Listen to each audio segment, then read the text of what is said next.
से शौकत यूसुफ रईस साहब, सवाल मैं आपके सामने रख देती हूँ। आपको क्या लगता देखिए है कि ये जो रिपोर्ट में इस कहा गया है इन्वॉल्वमेंट थी उस टाइम की वफाकी और सूबाई हुकूमत की, या फिर उनकी इनकॉम्पिटेंसी थी कि वो फैजाबाद धरने को हैंडल नहीं कर सके?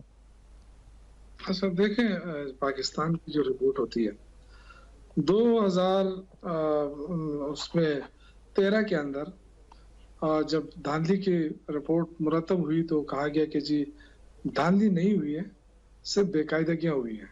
आपको याद होगा सारा। उसके बाद मॉडल टाउन की रिपोर्ट आई, फिर ये आई। देखिए पाकिस्तान की रिपोर्ट से फायदा क्या होता है, मुझे जरा कोई बता दे।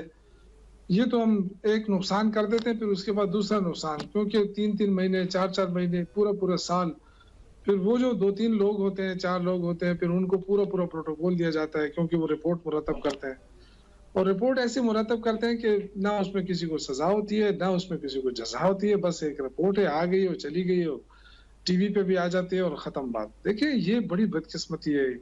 कोई वाकया होता है, कोई चाहे अच्छा है या बुरा है, जो भी है, आवाम को हकीकत का तो पता चलना चाहिए। अभी अभी अभी मैं कहूंगा ये खराब है और वो नून लीग कहेंगे जी नहीं है, इसमें हमारा कोई वो नहीं है, दूसरा के रिपोर्ट तो वो होनी चाहिए कि उसमें कोई किसी को शकू को शबात ही ना रहे।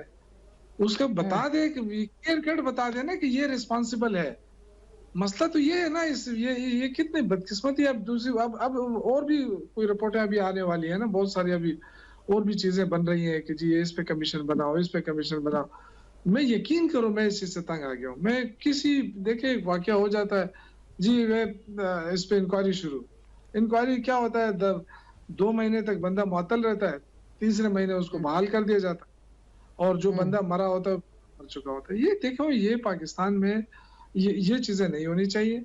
अगर कोई चाहिए कोई बनाए तो वो रिपोर्ट बनाए कि जिसपे कोई सजा हो जजा हो।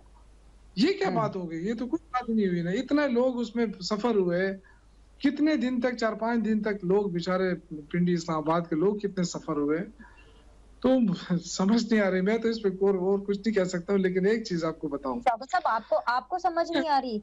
मतलब आप तो माशाल्लाह इतने वेल कनेक्टेड हैं, आपके पास तो वो खबरें भी होती हैं पीटीआई वालों के पास, तो जो किसी और के पास नहीं होती। आप बता दें कि किसको सजा होनी चाहिए थी या ये रिपोर्ट कैसी होनी चाहिए थी? यही तो सर मैं आपका पॉइंट ऑफ व्यू जानना चाहती हूँ ना। अब तो रिपोर्ट पब्लिक है 149 सफात की। We can comment on it, you have all the right to comment on it sir.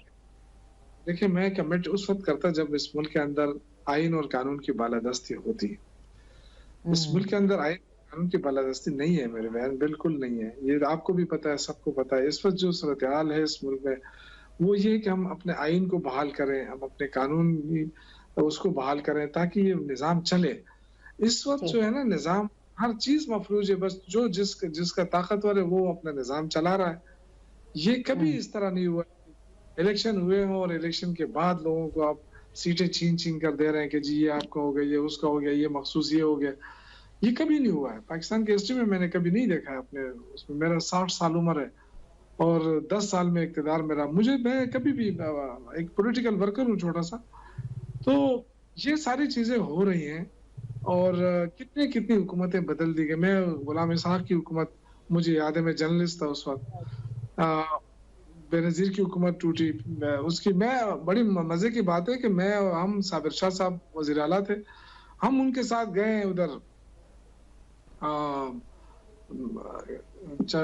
तुरबेला dam, वहाँ हम खाना खा रहे थे और सारे जर्नलिस्ट थे और उनको फोन आ गया कि आपकी हुकूमत खत्म हो गई। दूसरा सरदार मेहताब साहब से हमारी शाम को मुलाकात हुई, वो सुन रहे होंगे, हमारे अच्छे दोस्त भी थे, उस वक्त में सहाफत में था।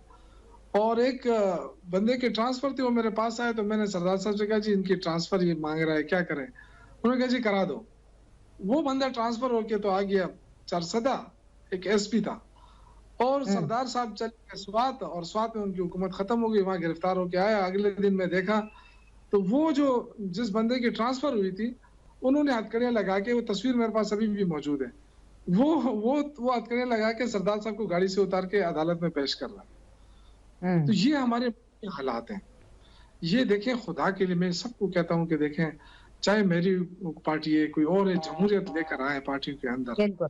पार्टी में जमहूरियत आएगी तो मुल्क के अंदर जमहूरियत आएगी, वरना ये हम एक दूसरे की टांगे खींचते रहेंगे। ये सारी जिंदगी आवाम सफर हो रही है, आप यकीन करें। क्यों इतनी बड़ी एक्सरसाइज हुई? क्यों की? मैं पूछना चाहता हूँ ना, हम क्यों हमें इतने अरसे ख्वार रखा गया, फिर जाके हम पहाड़ों पे चढ़ते हैं, वोट माँगते हैं और रिज़ल्ट क्या निकला? वो आपके सामने है।